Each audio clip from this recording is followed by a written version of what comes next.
The Future Sport Podcast is brought to you by 3Advance, developers of sports tech apps that are AI-powered and UX-focused.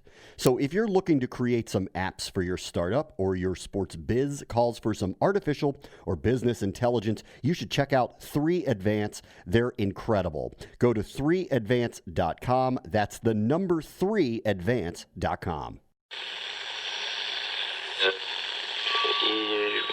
Empire.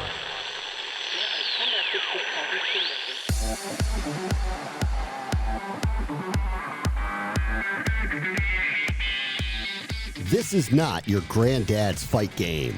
When you look at how you're creating content, it's interesting. It's social media and digital platforms, I almost feel like they're mature now, even though they're super immature. I remember back in the day when it first came out, right? When MySpace or Friendster or whatever it was, that's when it was immature. That's Dan Ghosh-Roy, Chief Digital Officer at the Professional Fighters League. His background in pop culture is leading the way as his league looks to connect to the modern fan. This is the Future Sport Podcast. I'm Bram Weinstein.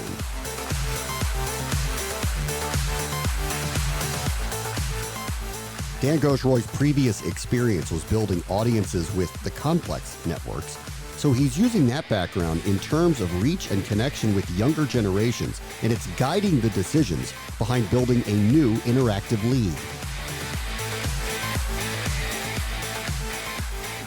Our guest this week is the Chief Digital Officer at the Professional Fighters League, Dan Ghosh-Roy. Hey, Dan, how are you? I'm very good, Bram. How you doing? I'm doing all right. Surviving. Hoping for a vaccine or a therapeutic. I don't know about you. I'll take what they're giving. Yeah, so will I. That's the line of the year. I'll take what you give me. Whatever you give me, I'll take it. Chief Digital, just not Clorox. Yeah, exactly. No kidding. Chief Digital Officer these days. I think in any other given year, I think I would probably understand what the goals are for any particular season or year. How do you kind of view marketing a league and a sport digitally when things are so upside down right now? Good question.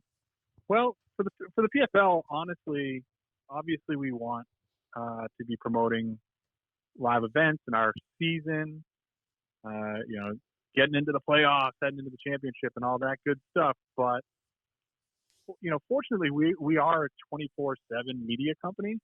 And so when March rolled around and things started looking upside down, we made a very deliberate pivot and we decided to flex our media muscles.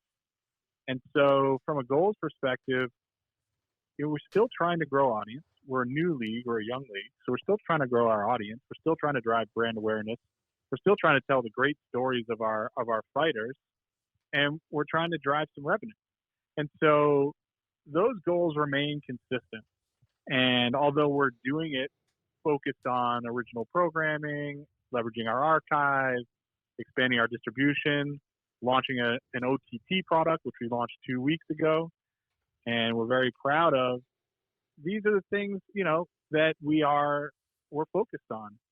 And we are, like you said, we're marketing, we're launching digital products, we're focusing on social, still trying to create award-winning content, and really just focused on what we can control and getting ready for next year and the season coming. It is a lot of people are using this word and no one wants to use it the wrong way, opportunity, because everything is so messed up right now in terms of content patterns. Are you finding that there is an opportunity that would be different for you maybe than any other year, being a nascent league that is new, that is trying to create a fan base in a crowded space because of the circumstances that are out there? Yeah, so I think one of the differences that we have is we are a young league and we're flexible and we're innovative. And so we have opportunities that maybe older leagues that have been built up over a long time, they can't make those moves that we can make. So in that regard, it's to our advantage. We're a group of innovative thinkers. We're a group of creative people. We're a group of storytellers, and that's what we're going to continue to do. And opportunity. Listen, we're 2 years deep. We have some archival footage with World Series of Fighting in addition to the Professional Fighters League's 2 seasons. We're leaning in on that archive and we're using that content, but we're not really grounded by any type of rules from the past. And so as we create and as we develop, it's all brand new for us. And we can quickly determine if something's working or if it's not, and then we make a move. And as our CEO always says, we think about the long term, but we move in 90-day clips. And that's what we're doing. And it's really, I really think that that's been a very helpful process throughout this year, which is set your goals, set your strategy, and then review it quickly and make some changes if you need to. Tell me a little bit about the original programming. What are you all creating that you're disseminating? Sure. So we've been creating digital programmatic series and basically like any digital media company, take a Complex or a Bleacher Report would produce. And so we've launched a series called Run It Back, which is our fighters watching back their fights with our broadcast talent. And we did it through Zoom and we used archival content.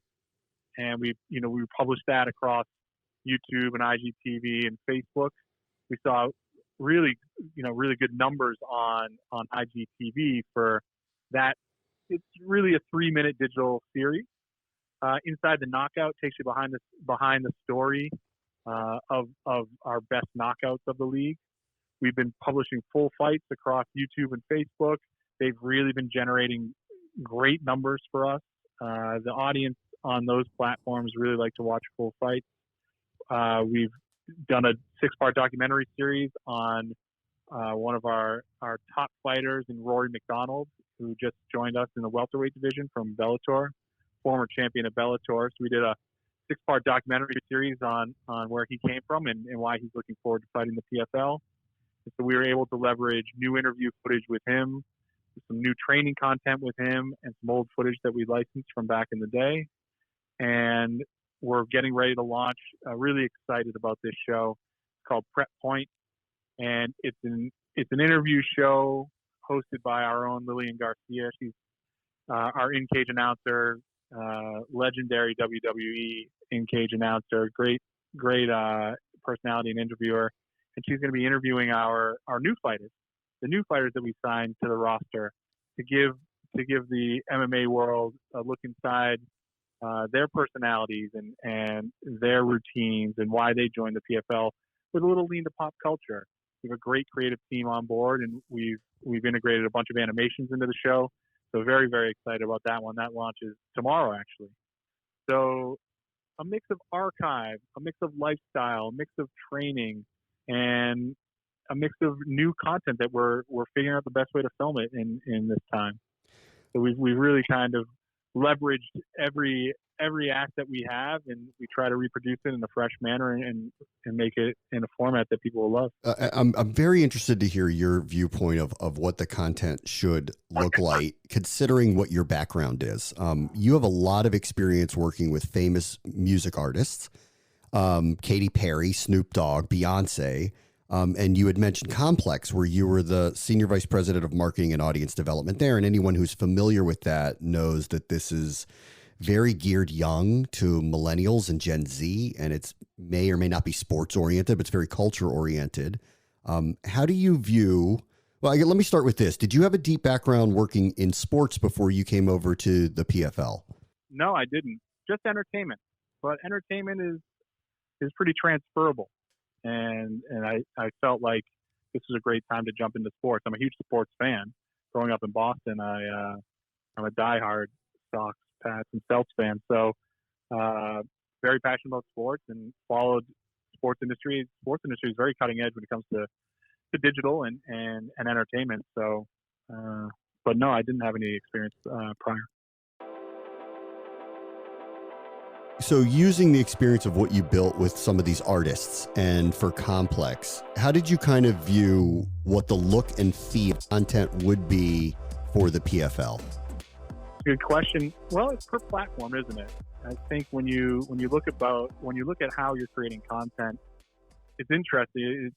Social media and digital platforms, I almost feel like they're mature now, even though they're super immature. I remember back in the day when it first came out, right?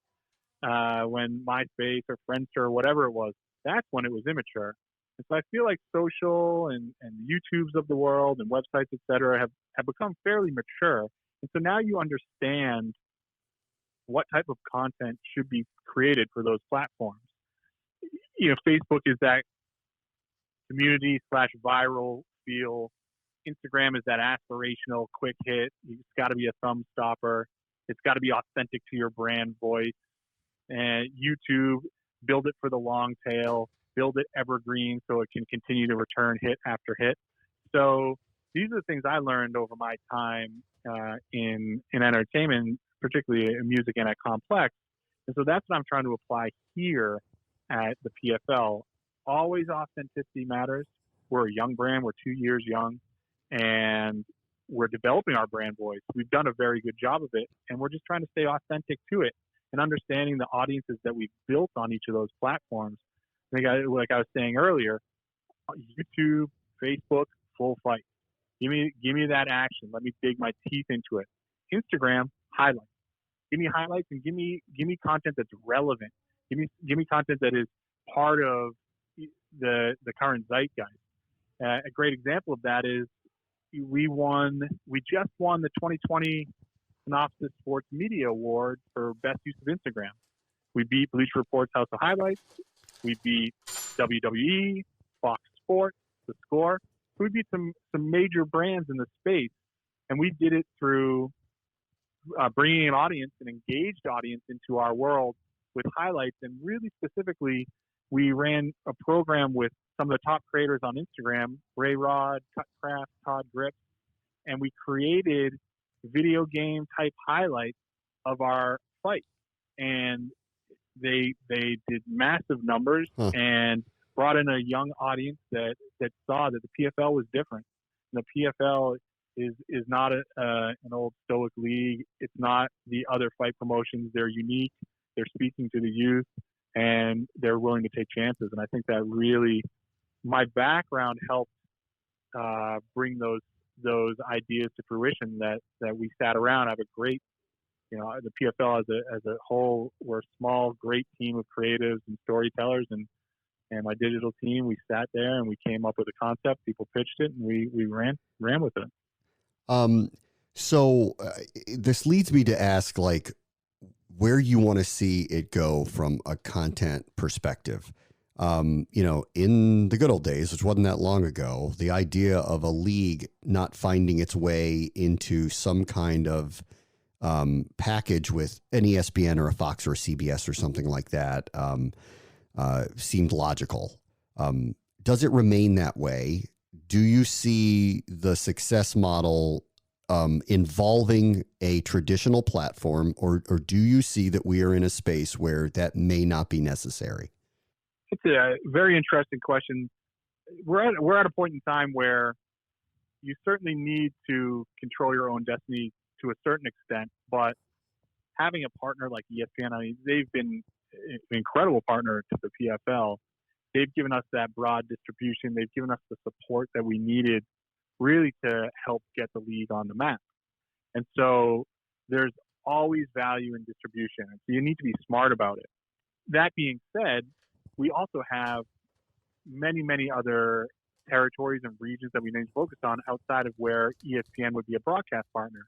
And so we need to be strategic with how we're doing those deals and finding the right partners that are just as supportive and give us the same type of great distribution and reach that ESPN does for us here in the U.S.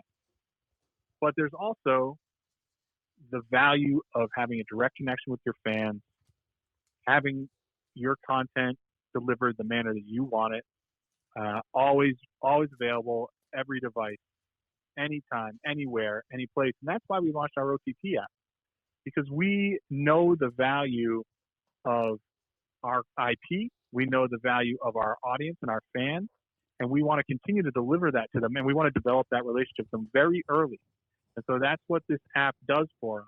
It's available on iOS, Android, Apple TV, Roku, Amazon Fire, and we'll continue to program it to any of the new platforms, game consoles, smart TVs. And that's all forthcoming.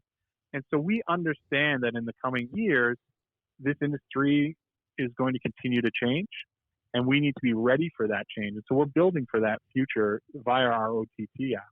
And to be honest, it's the best place to consume our content right now.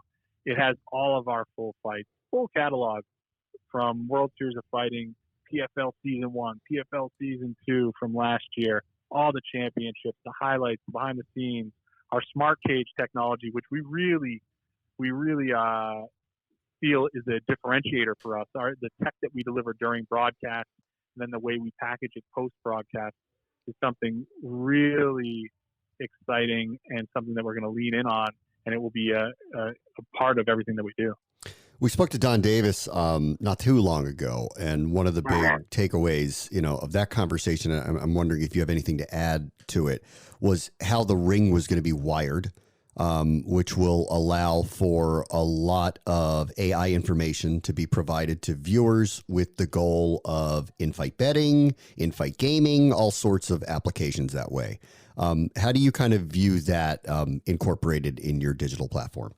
Yeah, exactly. And what Don was speaking about is what we think about on a daily basis. We want to capture all the data possible that really will make us stand out from our competition. And the way it's presented in broadcast will be one way, but the way we take it down and present it in our app and our web property and across our own channels on social, that's something that is really important. And in app, we definitely want to integrate it into fan engagement plays with betting, with gaming. We think that is going to be a real difference maker for us, and that's going to be coming real soon. I'll leave you with this. How do you view when fans can come back and watch your events? The whole idea of the connection of I get to go watch a sporting event live in person. How is your league viewing that right now? I mean, we all want to have that energy that a crowd brings. There's nothing better. There's nothing better than feeling that energy and having that contribute to the change in an event. The momentum can swing based on the energy of the crowd, but we really care about the safety and health of our fighters and all those that work for the PFL and the fans themselves. And so we'll take a very cautious approach when it comes to that, I think, like everyone else is. And we pay close attention to how all the other leagues are adapting, and I think we'll make the right decision as we've been making all year long. Dan Ghosh-Roy is the Professional Fighter League's Chief Digital Officer. Thank you so much for joining us. Thank you. Pleasure to be on the show. Thanks for having me. On the next Future Sport podcast, getting into the ring during a pandemic just got easier. My co-founder, Todd Degris, was taking boxing classes and loved it. He loved the sparring and the workout he got from it. And he tried to do it at home and just was totally missing like the fun of it, right? So when you're in the ring with your sparring partner, it's exhilarating, and he got home with a heavy bag, and it was just so boring. That's Jeff Morin, CEO and co-founder of Lightboxer, joining us to talk about bringing the trainer and the interactive ring into your home gym. That will do it for this episode. As always, the future is now. This is the Future Sport Podcast. I'm Bram Weinstein. The Future Sport Podcast is brought to you by 3 Advanced, developers of sports tech apps that are AI-powered and UX-focused. So if you're looking to create some apps for your startup or your sports biz calls for some artificial or business intelligence, you should check out 3 Advanced. They're incredible. Go to 3advance.com. That's the number 3advance.com.